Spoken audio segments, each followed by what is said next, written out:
लेकिन उसी जगह जब हमारा उसी गांव का व्यक्ति जाता है तो गुरभाई सार के सामने बैठ के खाना खाता है।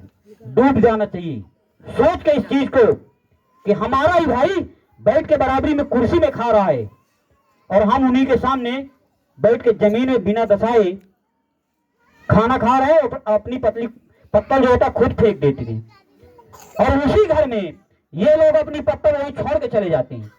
इनकी पत्तल कौन फेंकता है उनका सवाल है, ये नहीं फेंकते। ये सिर्फ शिक्षा का कमाल है। इन लोगों ने वास्तव में अम्बेडकर साहब की बात को सुना और अपने आप पे धारण कर लिया है। इसलिए मेरा सबसे अनुरोध है कि शिक्षा पर फोकस करिए। जितने युवा साथी हैं और ये जो छोटे छोटे बच्चे हैं इनको पढ़ाने पे ध्यान दीजिए। अगर इनमें दिक्कत आ रही है तो एक मुहिम हम भी चला रहे हैं शिक्षा पर, छोटे बच्चों पर भी और बड़े बच्चों पर भी। अगर आप लोगों को अच्छा लग जाए तो जितनी ज्यादा कोशिश होगी हम मदद करने के लिए आप लोगों की तैयार हैं। ये छोटे बच्चे पर ध्यान मत दीजिए क्या बोल रहे हैं, लेकिन आप लोग सुन लीजिए। छोटे जो बच्चे हैं जिनकी शुरुआती कक्षा होती है, राणा जी, जो शुरुआत कक्षा LKG, UKG और कक्षा 1 में जब हम एडमिशन लेते हैं,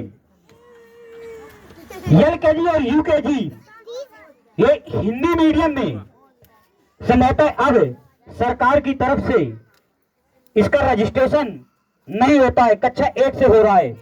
इंग्लिश मीडियम में LKG और UKG में भी होता है। फीस हमें हिंदी मीडियम में भी LKG UKG की देना पड़ रहा है। आप लोग समझ लीजिए, अगर आप हिंदी मीडियम में एडमिशन लेते हैं छोटे बच्चों का तो कक्षा 1 में एडमिशन करवाएंगे, कक्षा 2, 3, 4 में ये हम नहीं करवा पाएंगे। शुरुआती से एडमिशन करवाएंगे कक्षा 1 से। उसकी उम्र अधिकतम 7 साल से ज्यादा नहीं होनी चाहिए। 7 साल से कम का बच्चा हो उसका हम कक्षा 1 में एडमिशन करवाएंगे। जो कंटिन्यू यदि उसी विद्यालय में कक्षा 8 तक पढ़ता है तो आप लोगों को फीस नहीं देना होगा। प्राइवेट विद्यालय की बात कर रहा हूं, सरकारी की नहीं। इंग्लिश मीडियम में करते हैं तो भी आप लोगों को फीस नहीं देना होगा। सरकार की तरफ से साल का 5,000 रुपया कॉपी किताब के लिए आपके माता या पिता जो गार्जियन होते हैं इनके खाते में सरकार की तरफ से जैसे बजट वगैरह से जो वजीफा स्कॉलरशिप होता है उस देश में वो खाते में आ जाता है। आप लोग भेजने की व्यवस्था करिए, खाने की व्यवस्था करिए, फीस नहीं लगेगी, इसकी गारंटी है। आपको लिखित में दिया जाएगा और आपके इसी जनपद के जो BSA शिक्षा विभाग का मालिक होता है उसके लेटर पैड में आप लोगों को ये लिख के मिलेगा। ये मैं कह के जा रहा हूं और ये वास्तविकता इसको जमीन में दिखवाने का भी काम हम करेंगे, हवाई नहीं होगा। यदि अभी आप लोगों को अच्छा लगे तो आप लोग धारण कर लीजिएगा। और इसकी ऑनलाइन प्रक्रिया अभी बता देता हूं, बाद में अगर जुलाई में आप लोग आओगे तो कोई मदद नहीं संभव है। इसकी ऑनलाइन प्रक्रिया चालू है। उसका जाति, बच्चे का जन्म का जो प्रमाण पत्र बनता है और आधार कार्ड, माता पिता दोनों में से जो भी अपनी आय जात निवास बनवाए उसी की बैंक पासबुक चाहिए जो 5,000 आता है उसके लिए। इतना कागज चाहिए, आप लोग कागज उपलब्ध करवाएंगे। हम ऑनलाइन की आप लोगों को BSA साहब के यहाँ से लेटर मिलेगा, उस लेटर को लेकर के विद्यालय जो आप बताएंगे उस विद्यालय में पहले से क्लियर हो जाएगा। जो विद्यालय चिन्हित करवा देंगे उसी का ऑनलाइन होगा, उसमें आप जाएंगे एडमिशन करवा लीजिएगा। कोई एक पैसा नहीं लगता, जो थोड़ी बहुत ऑनलाइन करवाने में लगता है वो आप लोग भी करवा सकते हैं या हमें देंगे, हम करवा देंगे। उसकी फीस जो भी लगेगा 10, 20, 50, 100 वो मैं अपने जेब से नहीं दे पाऊंगा, उसकी व्यवस्था आप लोग करेंगे। क्योंकि समाज सेवा घर से संभव नहीं है, बेरोजगार के लिए तो और कठिन है। बड़े बच्चों के लिए जो इंटर से ऊपर हैं, यदि वो उच्च कोई ऐसी डिग्री लेना चाहते हैं, बी फार्मा, डी फार्मा या और भी बहुत सारे कोर्स हैं वो उपलब्ध करवा देंगे। उसके लिए भी जो काम कर रहे हैं हमारे लोग, कोई फर्जीवाड़ा नहीं होगा। इसलिए कहता हूं कि अंबेडकर साहब ने कहा था शिक्षित बनिए, तो शिक्षा की ओर ध्यान दीजिए। छोटे बच्चे श्री जी जैसे विद्यालय में धर्मेंद्र जी ने भी एक एडमिशन करवाया है। श्री जी में बच्चा पढ़ रहा है और फीस नहीं लग रही है। तो जो भी व्यक्ति अपने बच्चों को शिक्षा दिलाने में वास्तव में अम्बेडकर साहब की बात को मान करके आगे बढ़ना चाहता है, बच्चों का भविष्य आगे बढ़ाना चाहता है, तो मैं सबसे अनुरोध करके जाता हूं कि आप लोग आइए। ऐसे लगभग आपके इसी जनपद में सैकड़ों प्राइवेट विद्यालय हैं जो इसके तहत एडमिशन होते हैं। आप लोगों को जानकारियां नहीं है, इसलिए बताना मैं उचित समझा।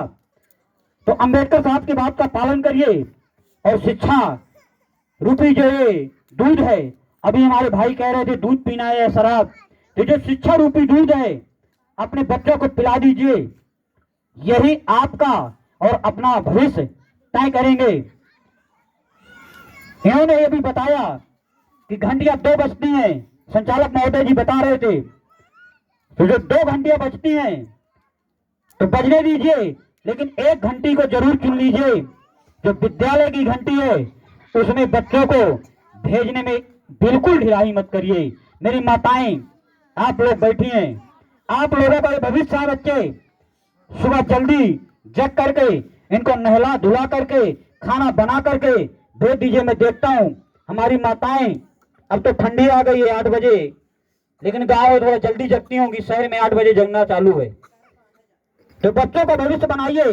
इनको अगर प्राइवेट में भेजते हैं तो बढ़िया इनका रॉक बना के भेजते हैं, जब सरकारी में भेजते हैं तो ये लोग निकबो लगाए चले जाते हैं। ये हमारी कमी है।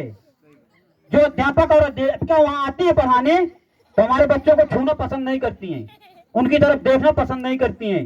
कैसे कि लीवर लगाए, कौन देखेगा बताओ। साफ सफाई रखना हमारा काम है।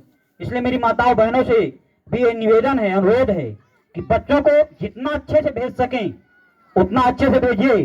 और गांव के विद्यालय कभी कभी दादा घूम आया करिए। आप लोग क्या हो रहा है वहाँ, बच्चों को पढ़ा रहे हैं, ये पता चल रहा है कि मैच आ रहा है तो वो लोग सट्टा लगाए बैठे हैं, देख रहे हैं, लूडो तो नहीं खेल रहे हैं मोबाइल में।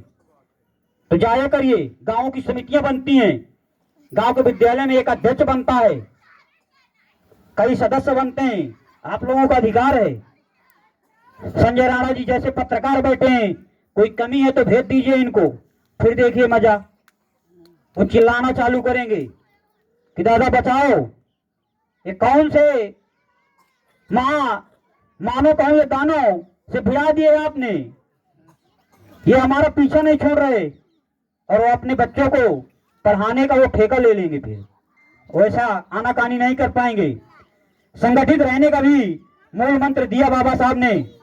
संगठित हम लोग है ही नहीं। संगठित अगर हो तो मुझे लगता ही नहीं कि कुछ और करना है। संगठित होने का एक छोटा सा उदाहरण बता रहा हूं मैं कि दादाजी जैसे लोग थे, उनके 4-5 बच्चे थे, वो आपस में टकराते रहते थे। तो उन्होंने एक दिन दिमाग लगाया, सबको एक एक लकड़ी दे दिया और उन्होंने कहा इसको तोड़ दो। सब गए, खट खट मारा, टूट गई। एक लकड़ी तोड़ने में आसान है। फिर दादा जो है गट्ठा बनाए बढ़िया मजबूत, एक एक को फिर दे दिए, कह लो इसको तोड़ दो। अब वो लोग नहीं तोड़ पाए उसको, क्योंकि वो गट्ठा मजबूत हो गए, संगठित हो गई लकड़ियां।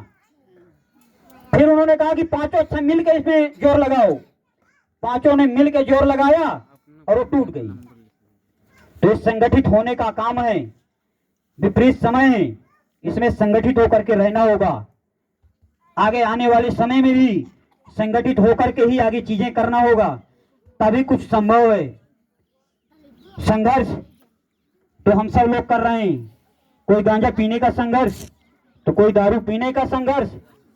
और धर्मेंद्र भास्कर जी, संजय राणा जी जैसे लोग जो पढ़े लिखे हैं, बाबा साहब की बात को मानते हैं, ये हम सबको एकजुट करने का संघर्ष कर रहे हैं। हम सब लोगों के हक अधिकार की रक्षा करने के लिए दिन रात मरे जा रहे हैं। तो आप सब लोगों से मेरा निवेदन है कि जय भीम तो बोलना है, अगर नहीं भी बोलते हैं तो भी मेरी तरफ से ठीक है, लेकिन बाबा साहब की बातों को, महात्मा ज्योतिबा राव साहब की बातों को, उस समय उन्होंने शिक्षा पर जो काम किया, कितनी कठिनाइयां झेली। अम्मा जो सावित्रीबाई फुले जी, वो भी एक माँ थी, वो भी आप जैसे महिला थी। जब उन्होंने शिक्षा पर काम किया, विद्यालय खोले, पढ़ाने जाती थी, तो जो अपने आप को